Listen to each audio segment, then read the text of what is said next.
কম বেশি সবাই আমরা মায়োনেজ খেতে পছন্দ করি, কিন্তু বেশিরভাগ সময় দেখা যায় এটা আমরা দোকান থেকে কিনে নিয়ে আসি। আপনারা কিন্তু চাইলেই বাসায় এরকম হাই প্রোটিন লো অয়েল মায়োনেজ তৈরি করে নিতে পারেন।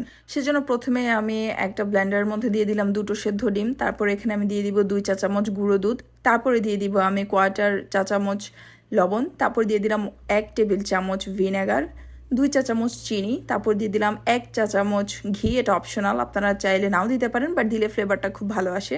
তারপর আমি এখানে দিয়ে দিলাম 2 টেবিল চামচ খাবার তেল, তারপর দিয়ে দিলাম আমি এখানে পরিমাণ মতো পানি। তারপর এটাকে আমি ব্লেন্ড করে নিব।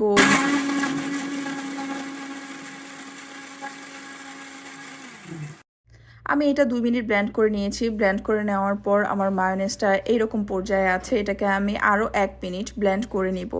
এতে করে এটা আরও একটু ঘন হয়ে আসবে। দেখতেই পাচ্ছেন আরও 1 মিনিট ব্লেন্ড করে নেওয়ার পর মায়োনেজটা কতটা স্মুথ অ্যান্ড সিল্কি হয়েছে, কতটা থিক হয়েছে। এখন আমি এটাকে একটা কাচের জারে স্টোর করে নিব।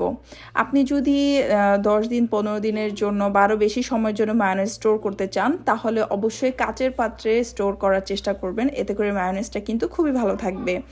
দেখতেই পাচ্ছেন আমি এখন একটা কাচের জারের মধ্যে মায়োনেজটা ঢেলে নিচ্ছি। মায়োনেজের ফ্লেভারটা কিন্তু অসাধারণ হয়েছে।